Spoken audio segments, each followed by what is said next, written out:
शहरापासून काही अंतरावर असलेले सुप्रीम कॉलनी परिसरातील नितीन साहित्यनगरमध्ये 8 वर्षापूर्वी एक खडीकरण करून एक रस्ता बनवण्यात आलेला होता।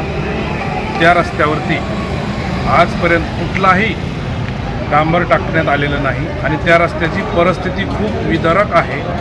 त्या रस्ता पक्का बनवून द्या अशी आमची आज मागणी होती। पण 8 वर्षापासून रस्ता बनत नाही ही खूप आश्चर्यजनक बाब आहे आणि शहरामध्ये 50-50 कोटी रुपयाचे हायटेक रस्ते बनत आहेत। ते हायटेक रस्ते आम्हाला नको आहे, आम्हाला साधा बनवून द्या ही अशी आमची महापालिका आयुक्ताकडे मागणी आहे। आणि हायटेक रस्त्याला 50-50 कोटी रुपये तुम्ही खर्च करत आहात, आमच्या रस्त्याला 1 कोटी खर्च करा आणि तो रस्ता आमच्या गोरगरिबांसाठी बनवून द्या। तिकडे सगळा कामगार वर्ग राहतो। सुप्रीम कॉलनी परिसर हा कामगाराची वस्ती म्हणून जळगाव शहरामध्ये तो एरिया ओळखला जातो। या पहिलेही भरपूर मागण्या झालेल्या आहेत, पण निष्क्रिय राजकारण, त्या एरियामधून निष्क्रिय राजकारण्यांचा हा रिझल्ट आहे। त्या रिझल्टला एक पर्याय म्हणून महाराष्ट्र नवनिर्माण सेना समोर येऊन त्या एरियासाठी काम करत आहे। तो रस्ता आम्हाला तात्काळ बनवून द्यावा अशी आमची विनंती आहे महापालिका आयुक्तांना। तर त्यांनी आम्हाला आश्वासन दिलं आहे की थोड्याच दिवसामध्ये आम्ही तो रस्त्याचं काम करू, डागडुजी करून आम्हाला तुम्हाला वापरण्यासाठी योग्य तो रस्ता आम्ही बनवून देऊ। तुमची मागणी पूर्ण त्याला ह्या 15 दिवसामध्ये परत एक मोठं जनआंदोलन इथे महापालिकेवर उभारण्यात येईल ही आमचा इशारा आहे।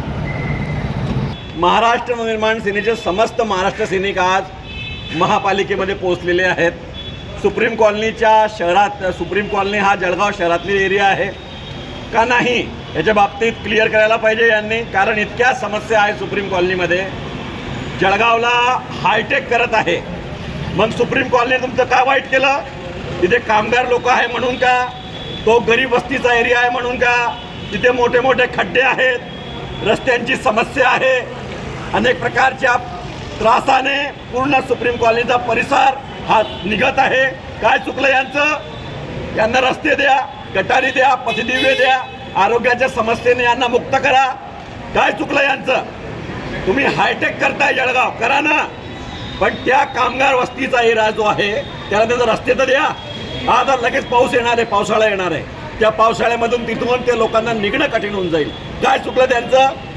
मतदानाच्या वेळेस तुम्ही मोठ्या मोठ्या घोषणा करतात। जळगावला 3-3 मंत्री लाभलेले आहेत, आमदार खासदार मोठ्या मोठ्या लीडने आलेले आहेत आणि आता तर नगरसेवक बी मोठे लीडने आलेले आहे। तुम्हाला इतकं भरघोस मतदान दिलेलं आहे तरी तुम्ही काम करत नाही। इतक्या नरकातना भोगता येते पिवळं पाणी। काय चुकलं त्यांचं? मोठे मोठे खड्डे।